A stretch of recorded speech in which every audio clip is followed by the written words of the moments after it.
பாரம்பரிய சமையல். பாரம்பரிய சமையல் நிகழ்ச்சியில் மீண்டும் உங்களை சந்திப்பதில் மகிழ்ச்சி. இன்னைக்கு பாரம்பரிய சமையல் நிகழ்ச்சியில பார்க்க போறது குதிரைவாலி குலோப் ஜாமுன்.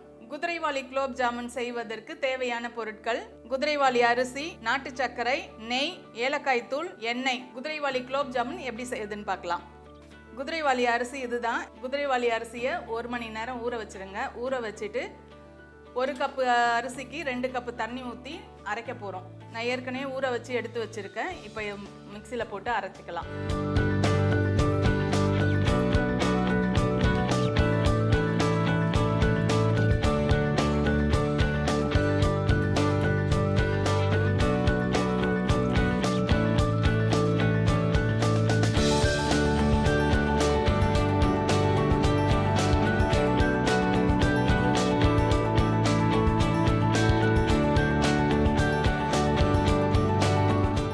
நைஸாக அரைச்சிக்கோங்க.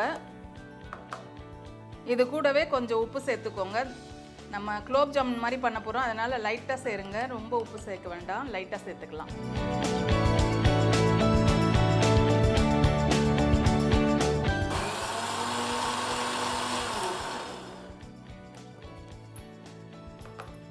நல்லா நைஸாக அரைஞ்சிருச்சு. இதை நம்ம இப்போ இதில் நெய் ஊற்றி இதை சூடு பண்ண போகிறோம். நல்லா கிளற போகிறோம்.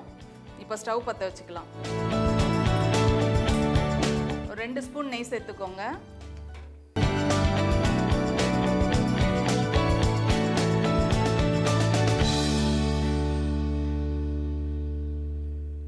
இப்போ இதை ஊற்றிக்கலாம்.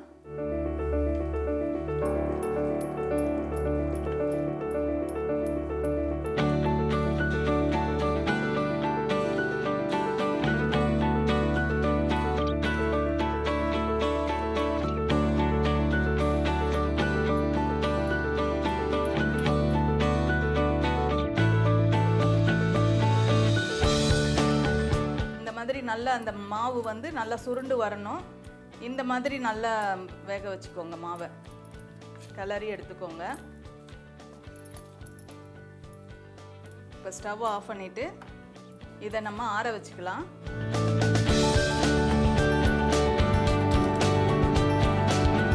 இது ஆறட்டும். அதுக்குள்ளே நம்ம பாகு ரெடி பண்ணிக்கலாம். நான் 1 கப்பு நாட்டு சர்க்கரை எடுத்திருக்கேன். இதில் சாதாரணமாக குலோப் ஜாமுன்னாலே வெள்ளை சர்க்கரையில் தான் செய்வாங்க. பாகு அதை கொதிக்க வச்சுட்டு அதுக்கப்புறம் குலோப் ஜாமுன் போட்டு ஊற விட்டு பண்ணுவாங்க. நம்ம இன்றைக்கி நாட்டு சர்க்கரையில் பண்ணுறோம். வெள்ளை சர்க்கரையை தவிர்க்கிறது ரொம்ப நல்லது. இப்போ நாட்டு சர்க்கரை 1 கப்பு எடுத்திருக்கேன். 1.5 கப்பு தண்ணி ஊற்றிட்டு நம்ம கொதிக்க வைக்க போகிறோம். இது பாகு வரணும்னு அவசியம் இல்லை. ஒரு 10 நிமிஷம் கொதிச்சா போதும்.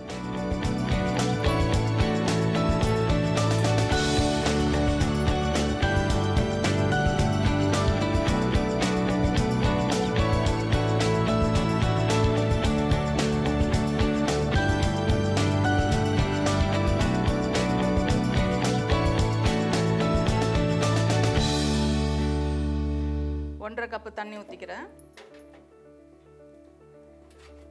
இதில் ஒரு 1/2 ஸ்பூன் ஏலக்காய் தூள் சேர்த்துக்கோங்க.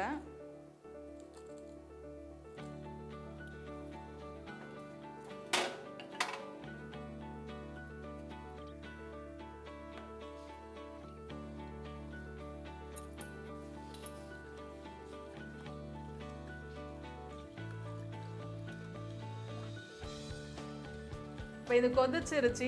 இது போதும். இந்த ஒரு 5 நிமிஷம் இல்லைன்னா 10 நிமிஷம் கொதிக்க வைங்க. அந்த நம்ம குலோப் ஜாமுன் செய்யும்போது ஒரு பதம் இருக்கும் இல்லைங்களா, அந்த பதம் வந்தால் போதும். நம்ம இதை பொரிச்சு ஊற போட போகிறோம். அதனால் இது கொதிச்சது போதும். இதை எடுத்துடலாம். இந்த மாவை குலோப் ஜாமுன் மாதிரி உருண்டையாக பிடிச்சி நம்ம எண்ணெயில் பொரிச்சு எடுக்க போகிறோம். அதனால் எண்ணெய் சூடு பண்ணிக்கலாம் ஃபஸ்ட்டு. இப்போ எண்ணெய் ஊற்றி இதை சூடு பண்ணிக்கலாம். அதுக்குள்ளே நம்ம இந்த மாவை குலோப் ஜாமுன் மாதிரி உருண்டைகளை ஆக்கிக்கலாம். இந்த மாவை சின்ன சின்ன உருண்டையாக பிடிச்சிக்கோங்க. இந்த மாதிரி பிடிச்சிக்கோங்க.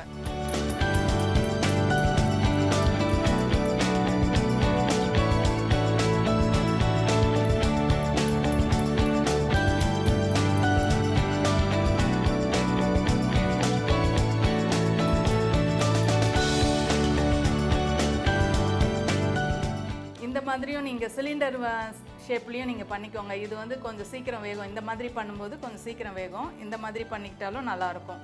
உங்களுக்கு எந்த ஷேப் பிடிக்குதோ அந்த ஷேப்பில் நீங்கள் உருட்டிக்கோங்க. எல்லா மாவையும் இந்த மாதிரி உருட்டிட்டோம். இப்போ எண்ணெயும் சூடாயிருச்சு, எண்ணெயில் பொரிச்சு எடுத்துக்கலாம்.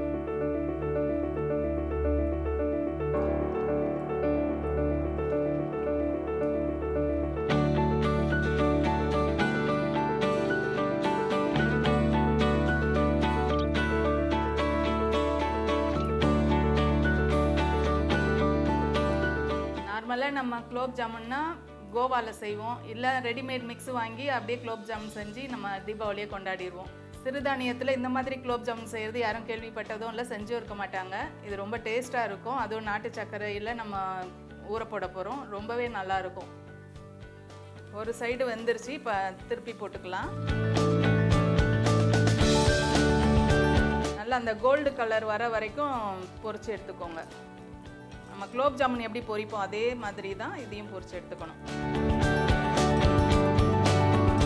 இந்த மாதிரி நல்லா கோல்டு கலர் வந்த பிறகு எடுத்து அப்படியே நம்ம சூடாகவே போட்டுக்க போகிறோம். சூடாகவே போட்டுருங்க, அப்போ தான் அந்த அரிசின்றதுனால சீக்கிரம் ஊறும். சூடாக போடும்போது தான் ஊறும்.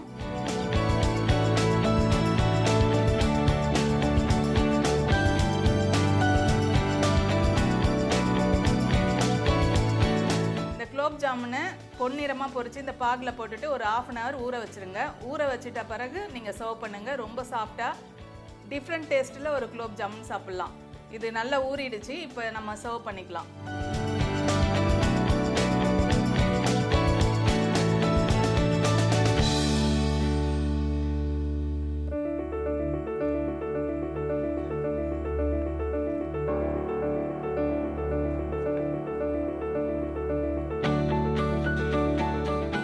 குதிரைவாலி குலோப் ஜாமுன் ரெடி ஆயிடுச்சு. நம்ம சிறுதானியத்தில் பண்ணியிருக்கோம், குதிரைவாலி அரிசியில் பண்ணியிருக்கோம். ரொம்ப டிஃப்ரெண்ட் டேஸ்ட்டில் இது இருக்கும். கண்டிப்பாக வீட்டில் செஞ்சு பாருங்கள். மீண்டும் அடுத்த வாரம் வேறு வித்தியாசமான உணவோடு உங்களை சந்திக்கிறேன். நன்றி, வணக்கம்.